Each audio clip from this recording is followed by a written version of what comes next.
Before we jump into today's show, I've got a really exciting announcement to make. The autumn cohorts for Start Your Podcast group program are now open. There are 5 dates between September and October, and it's a 6-week program that will get you launched before Christmas. So if podcasting was on your to-do list this year, if you really want to get your podcast up and done by the end of 2023, then come and join me for one of those cohorts and let's make it happen.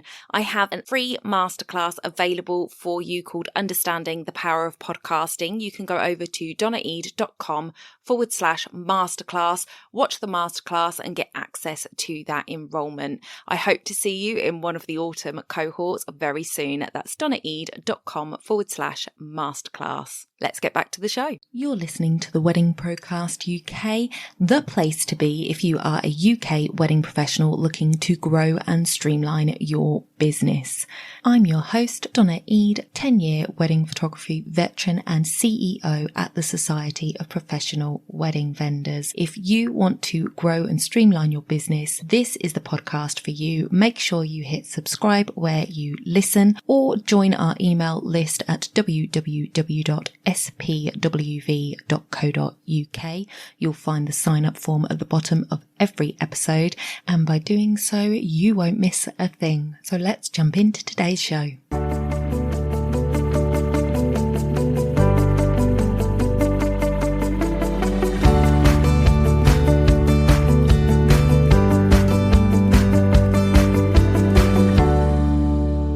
Before we jump into today's episode, I just wanted to let you know that the early bird bonuses for joining the Society of Professional Wedding Vendors end tonight at midnight, 30th of September.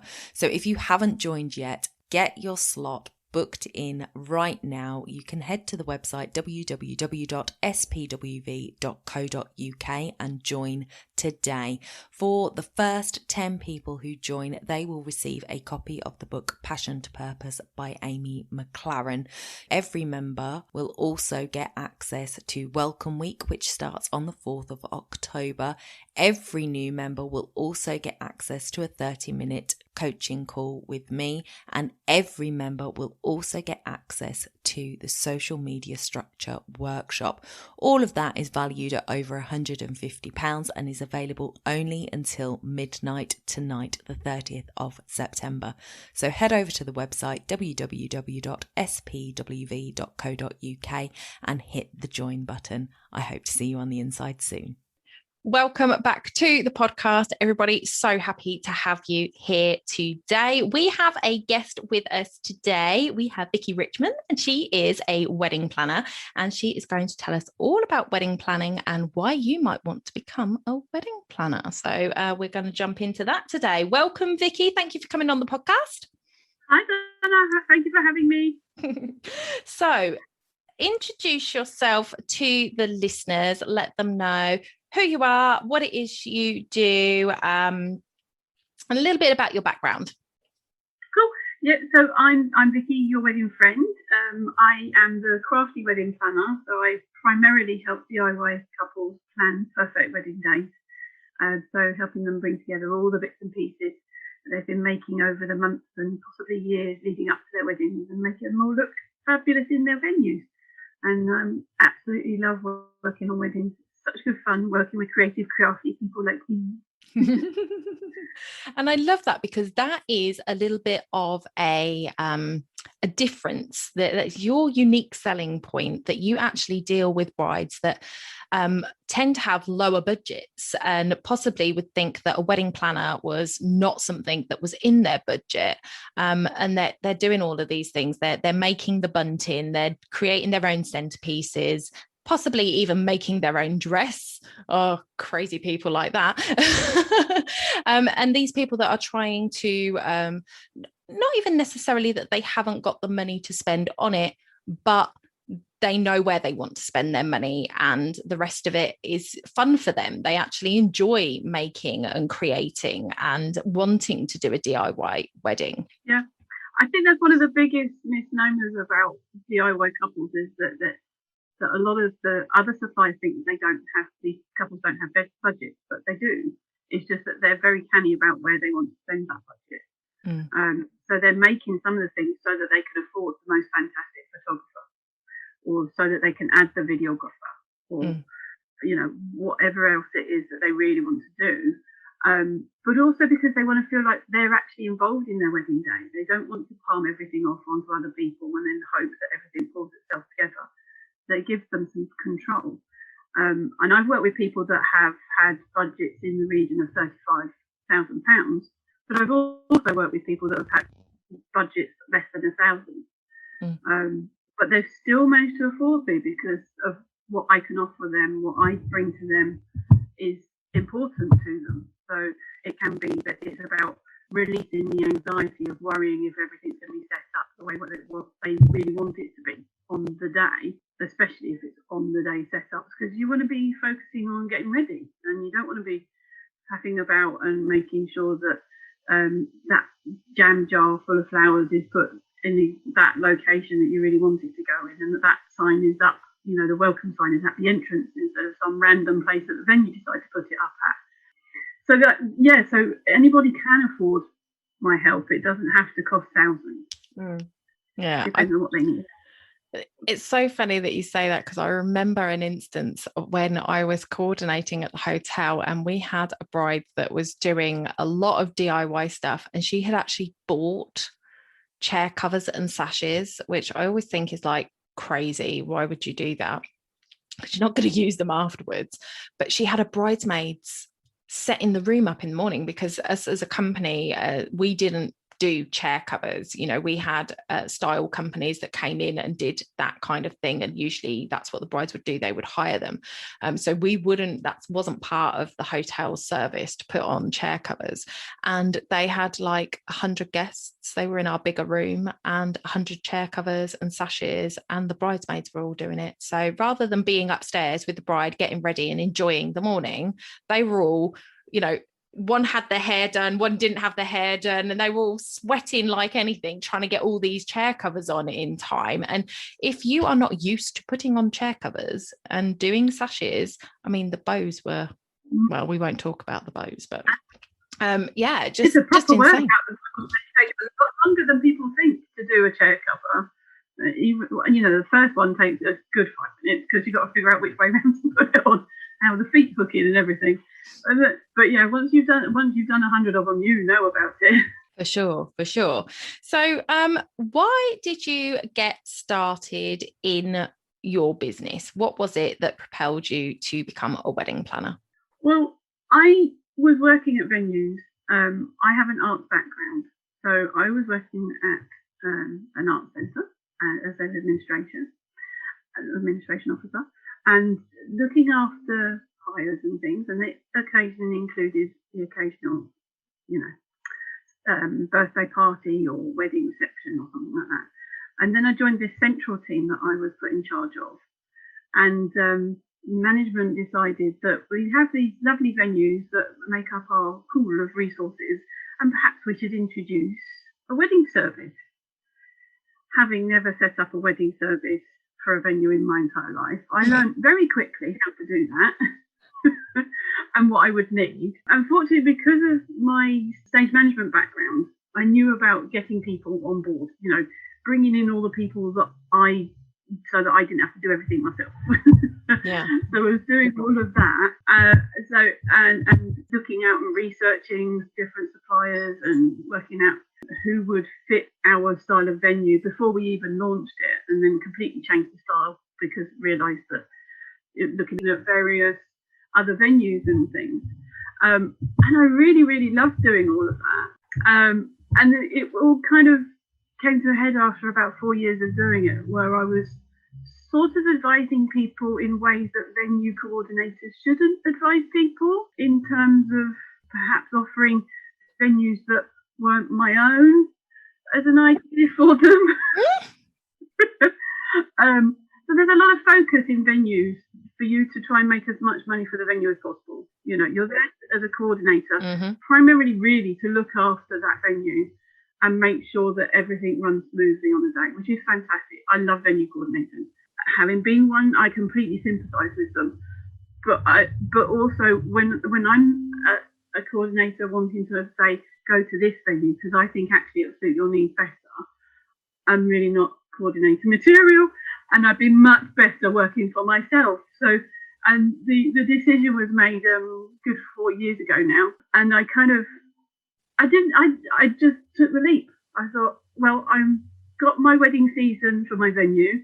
I saw that all the way through, saw the opportunity, and just leapt for it. So you can say I sort of fell into weddings, but I've been sort of wedding adjacent for a very long time and love working on them. And just, decided to go out on my own and offer all the advice about all the different things and not getting stuck having to say, please buy canopies from us because,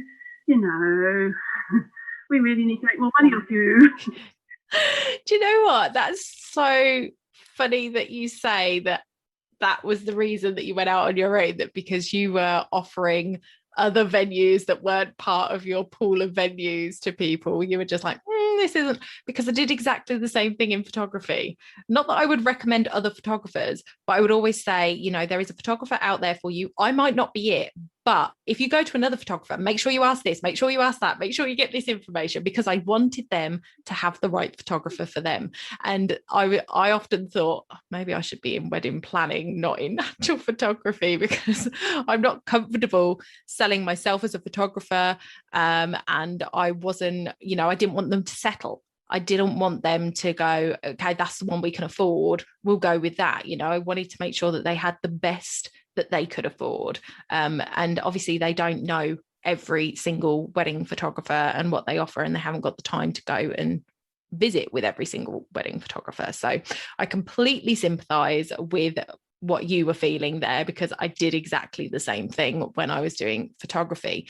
And I had the same thing when I was coordinating, that the boss was there going, have they had canapes? Are they having 3 courses or 4? Are they having drinks reception? Are they having this? And it was constantly all of these things that you were looking at. And I think for us, we were a lower end venue anyway. Price wise, we were very reasonable, and we had the ability to do small 12-person weddings, which were really cheap, and the bigger weddings seating up to 80 people, but we were kind of that lower end. I wouldn't say bottom, we weren't a community hall. I see those as being like the cheapest of the cheap options for wedding venues, but we were on that lower end. So I never sort of felt that people that were coming to us would necessarily have a better option elsewhere. And I loved weddings, so I just wanted to do them all. I was just like, yes, come, and because I want to be at your wedding. I just loved being there. I had so many weddings that I really wanted to be part of, but and for us, similarly, we had very small capacity. So if someone came saying that they wanted 200 people, it's like, well, our only option is a marquee. And like, oh no, we don't want a marquee. It's like, well, the long and short of it is we're not the right venue for you, and that's okay. But I think couples appreciate it more when we're able to be honest with them. And actually, what I've found especially is if I say, well, this person might be able to do the job that you need it, then they come back to me because they look into it and they trust the advice that I've given them because it proved to be true. So people would generally find their way back anyway if we're the right match for each other, and that's the key. If we both want it to be a fantastic wedding day, then we'll make it work. I love that, and I love the fact that you've kind of sort of covered there why the wedding industry, and I can see it in your face as we're talking about it. It's the same face that I pull when I'm talking about weddings. Your face just lights up, and it's just such happy occasion. And I think most people that work in the wedding industry are in it for these reasons, because we just want to make people happy, we want to see them happy, we want to make sure that they're getting what they deserve on their wedding day. Obviously there are the scoundrels out there that aren't in it for the right reasons. We will probably touch on that a little bit later.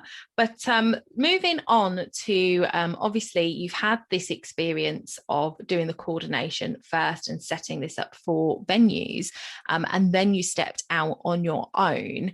With the years of experience that you've had, What do you think makes a good wedding planner? You have to be organised. There's no two ways about it. If you're not the kind of person that organises other things, you're not going to be able to organise a wedding. If you're not really big into lists, you're not going to be able to organise a wedding because it's all lists. Lists of sub-lists of lists of lists. You know, you say a book a wedding car, it's like research wedding car, narrow that down to the ones that you like the look of, then narrow it down to the ones that are actually available potentially on the date that you need them, and then find out if their prices match your budget.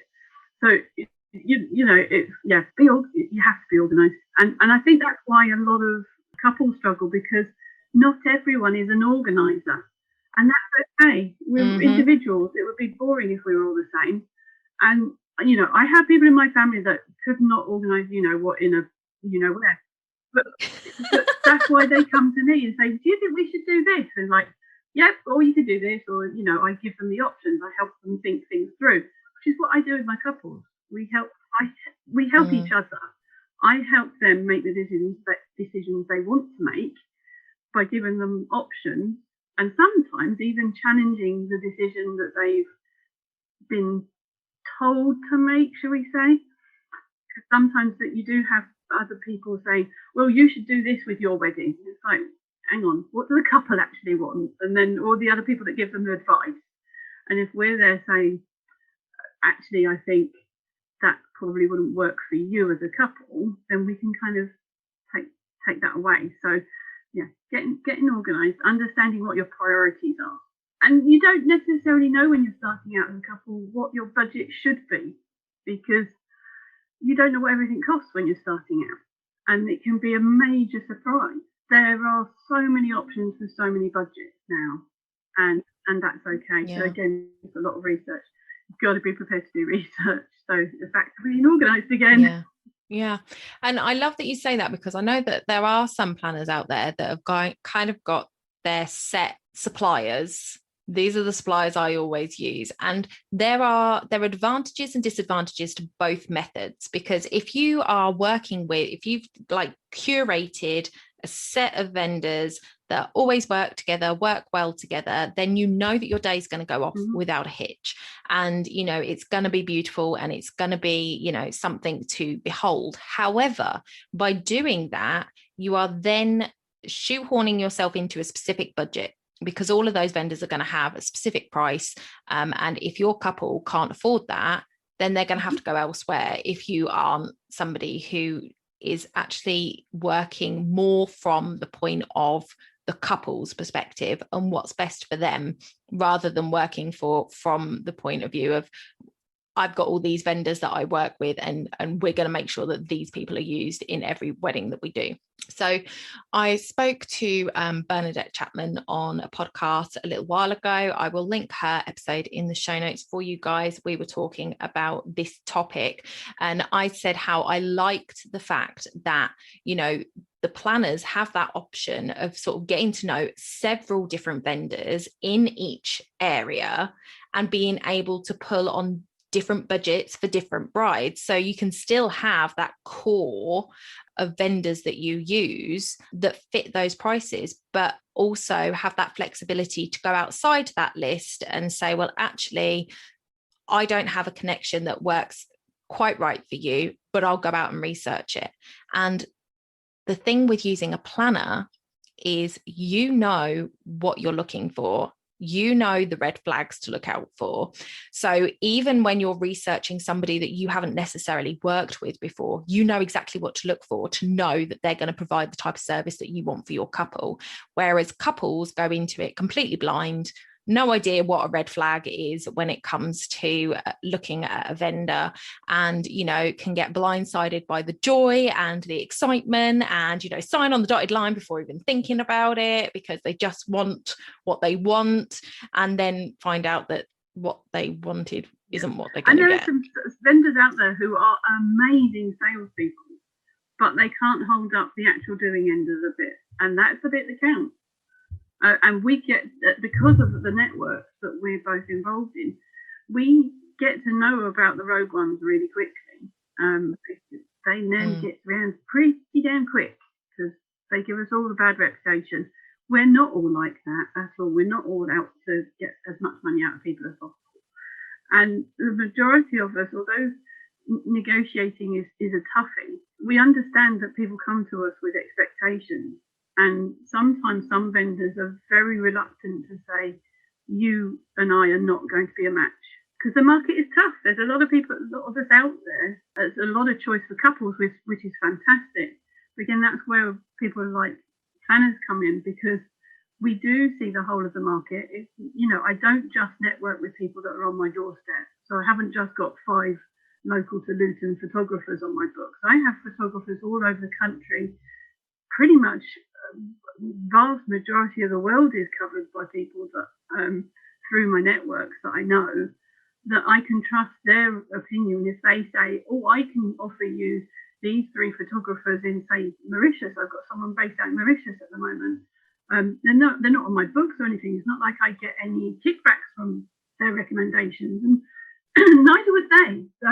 They wouldn't do it for that. They would do it because they also love weddings, and they want people to go out there and have their weddings there. And they want people to, after their wedding, come back and say, go to Mauritius for your wedding. It's fantastic. Yeah, it's a good network. It's a good network. And I love it when it works, and it's so special when it works. So yeah, love that. Organisation, key point. If you are not an organised person, then don't look at weddings. What I love about Vicki is that most of the time, creative people are not organised people. We're scatterbrained, we like focus is like a goldfish, and we're just like all over the place because we've just got so much creativity. Well, Vicki has that creativity, but then she has this other side that can come in and just take charge and go, nope, we're making a list. And I love that. Excuse me. My own creative project, I have many work in progresses. So, on the creative side, yeah, I don't necessarily get things done in a timely fashion when it comes to creating things. But for everything else, yeah, no, I'm the kind of person that's been an organizer since I was little. I organized my books as a child into a library, that sort of thing. Yeah. The same thing. That's why we get along. I literally unpacked a box the other day. I've probably got it on this shelf actually somewhere in front of me. A book. It was a Victoria Plum book. I had a couple of those. I loved Victoria Plum books. And inside is a little piece of paper that is sellotaped on the edges, and inside is a little slip that says, was taken out on this date, just like a library. Yeah. Oh dear. Yep, I'm the same. Love that. Oh my goodness. Telling you all of our secrets now, guys. Telling you all of our secrets. So what I wanted to talk about now was 3 things that you wish you had known before you set up your business, because I think a lot of people, there's 2 types of people that go into business. The people that want to have a business and are very business minded, and then they find something to do a business on. So somebody who is like, okay, I want to run my own business. What am I good at? I'm good at photography. I'm going to be a photographer. And they start and they do the business side, and then the creative part comes later. They might do some courses and things like that as they're going along, because they've already got a natural aptitude for it. And then there are the people that are absolutely astounding at being creative and have absolutely no business acumen whatsoever, have no idea what an accounting system is, don't understand that you've got to pay taxes on stuff that you just have no idea. So there's the 2 sides there that many people fall into. And so when you start a business, you can think, oh yeah, I'm just going to do this and it's going to be fantastic. And then things start sort of unraveling.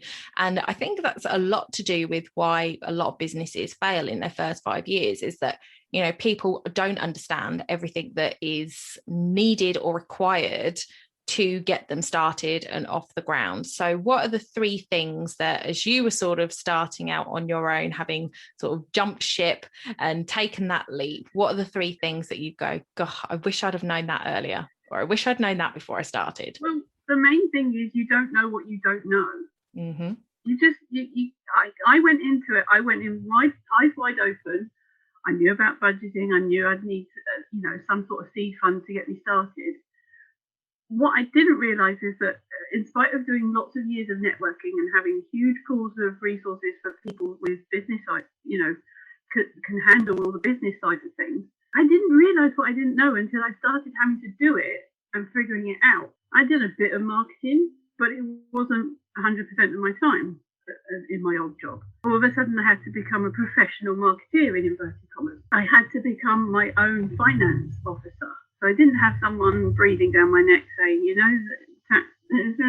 need to register and you need to do this. Did not know.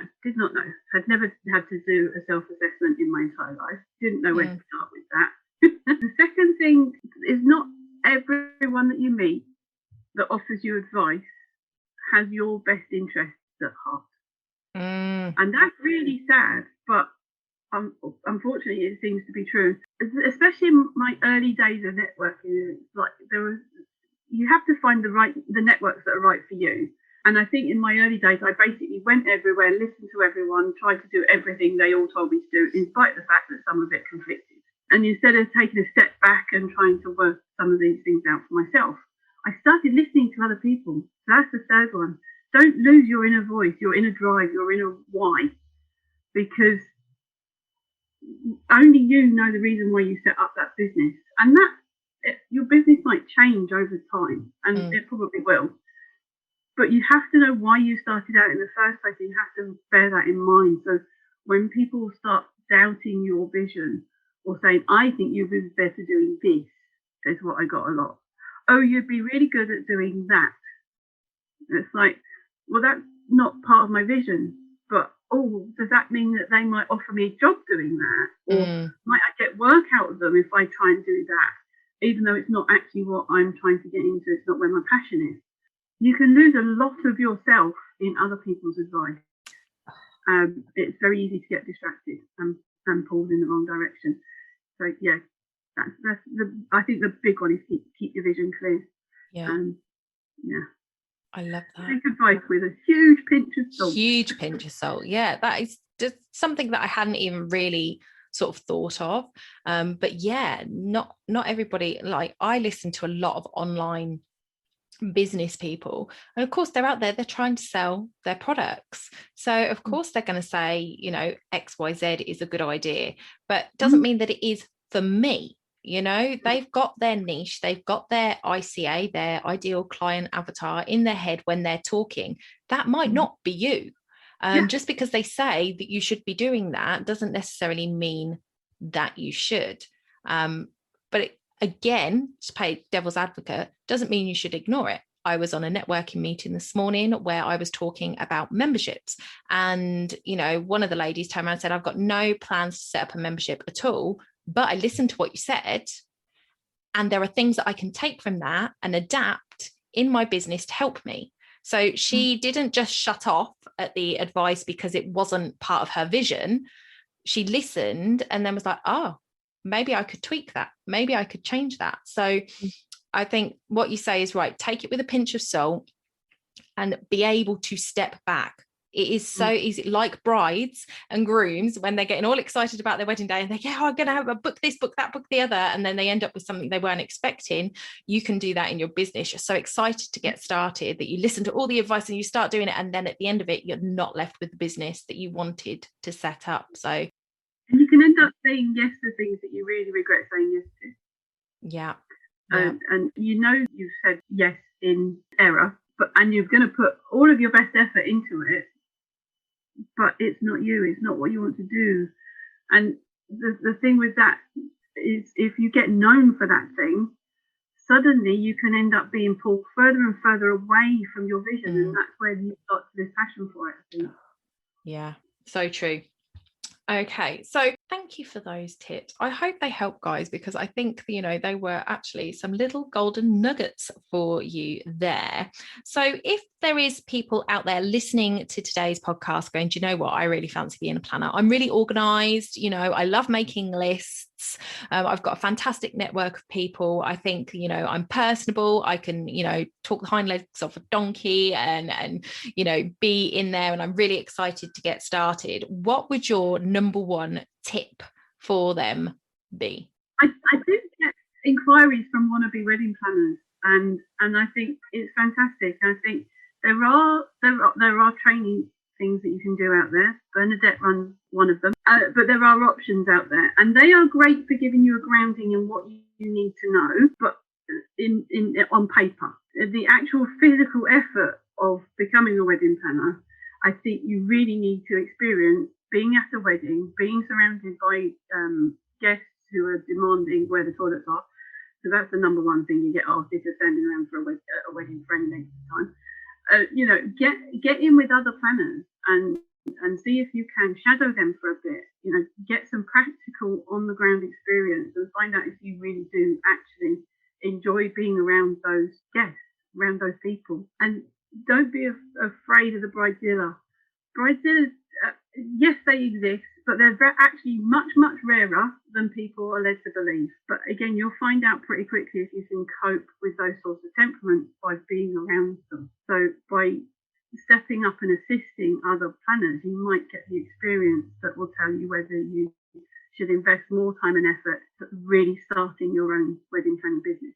And it's a tough market. There's no two ways about it. That is an excellent tip. And I am a huge advocate of training. I actually trained as a wedding planner with the Wedding Academy. So I will link that in the show notes for you guys. Kylie Carlson has some fantastic courses on styling, on planning, even floral arrangement. I think there's one on. So she has a lot of good stuff there. And I will link that in the show notes because as the owner of the Society of Professional Wedding Vendors, a huge advocate of training, because you can have your acumen for something, you can have the eye for photography, but learning the skills so that you know what to do in different situations is something that you can't just know off the top of your head without going through it. And the last thing you want to do is go through it on somebody's wedding day and risk ruining it. So training, shadowing, and don't expect to get paid for it. A lot of people are working as solo entrepreneurs. They do their budgets, they are tight, they've got their profit margins, and they probably aren't going to have money to pay you to work with them on a wedding day. So if you want to get into it, don't be afraid of rolling up your sleeves and saying, I'm here, what can I do?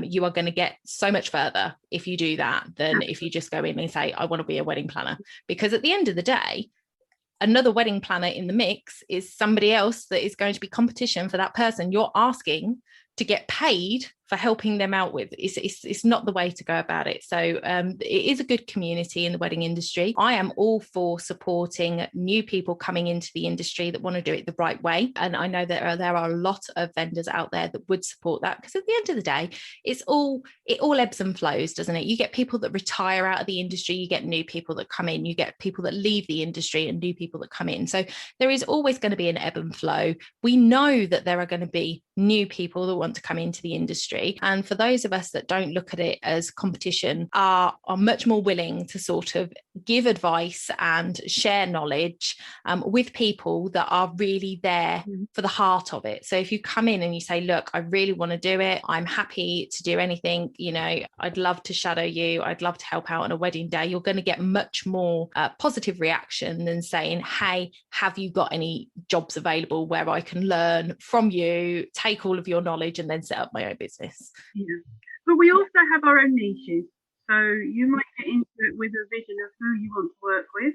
I certainly am a huge advocate of collaboration over competition, especially at the moment, because we are there to support each other. If one of us gets pinged by track and trace, then that's it. We have to potentially hand over 2 or 3 bookings. And how do our customers trust us if we have to do that?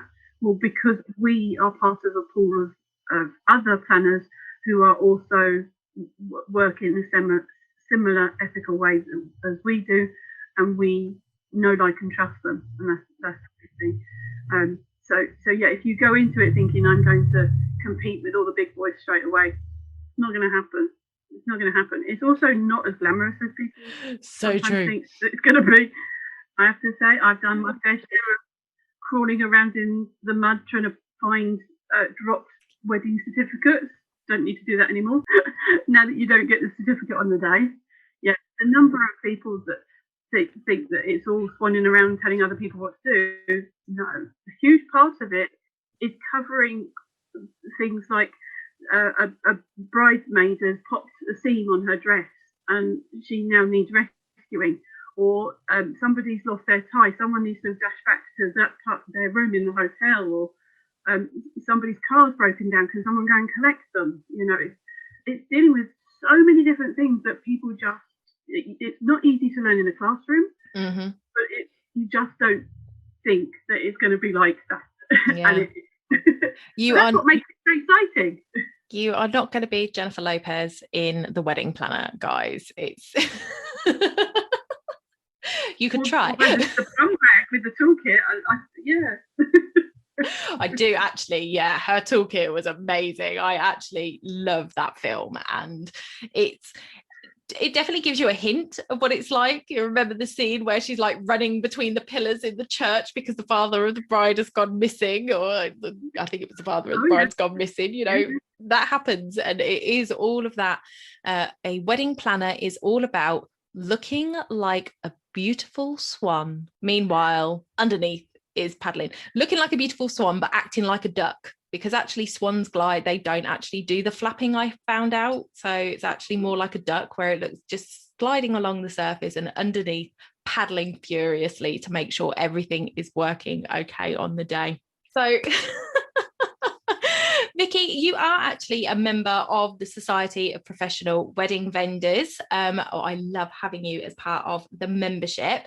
Can you tell the listeners why it is that you decided to join the society? Well, when it was introduced to me, I thought, what a bloody good idea, if I'm allowed to say it that way. Because you sign up to the Code of Ethics. So people that are researching and looking on the society know that the people, the suppliers that are on there, that are listed, are all going to be following those ethics. And that's a huge thing for me, because that's one of my core values as a person, as a human, and as a business. If you can't be ethical, don't go into business, is my understanding of it. So that was a huge draw to me. I love wedding networks. They all have something to offer, but the society is such a friendly one, and because it has that strong ethical background as well, it really did appeal to me straight away. So I love that. Signed up pretty damn quick. I love that. We are a friendly bunch. And it is all about that code. The core values of the society are passion, heart, and integrity. And integrity may be said last, but it's because it's pointed at the end there with a full stop, punctuation, integrity. And that is what the code of conduct is all about, is creating that standard for suppliers to say, you know, this is how I run my business, and you can trust me. And it's very hard for couples when they are researching vendors to know who they can trust. And there are so many stories out there of vendors. Like, I remember just the early part of COVID, there was something all over the internet about a guy that was saying that he was going to film your wedding for like almost next to nothing. It was a crazy price. And he was some film photographer who did, you know, big movies, but, you know, because of COVID, he wasn't doing the big movies. So now he was going to shoot weddings, and you would get a cinematic, and it was crazy. And one thing I will say is some of the bride groups are awesome in the fact that they all just banded together and got this guy kind of taken down because they could see it. But unfortunately not everybody is so obvious, and they are quieter, and they are just on a one-to-one basis talking to you and mis-selling you, and that is something that I absolutely can't abide. So the society definitely stands up against that. Thank you so much for coming on the show today, Vicki. It has been a fantastic chat.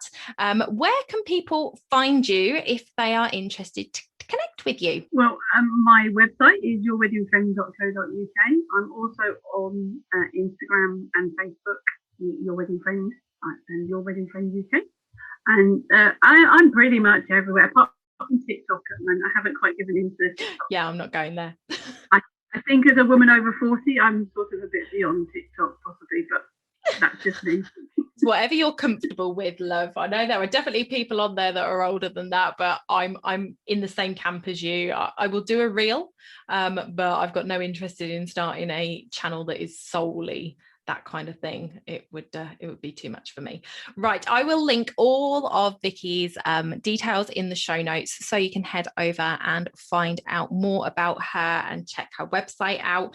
Thank you so much for listening, guys. If you haven't yet subscribed to the podcast, please hit subscribe where you are listening. If you are on the website, then just below the podcast player is a box where you can sign up to get notifications each week of the new episode that is dropping. And until next week, bye for now. Don't forget the early bird bonuses for the Society of Professional Wedding Vendors end tonight at midnight. So head over to spwv.co.uk, get all the information there, and I hope to see you inside the membership soon. Bye for now.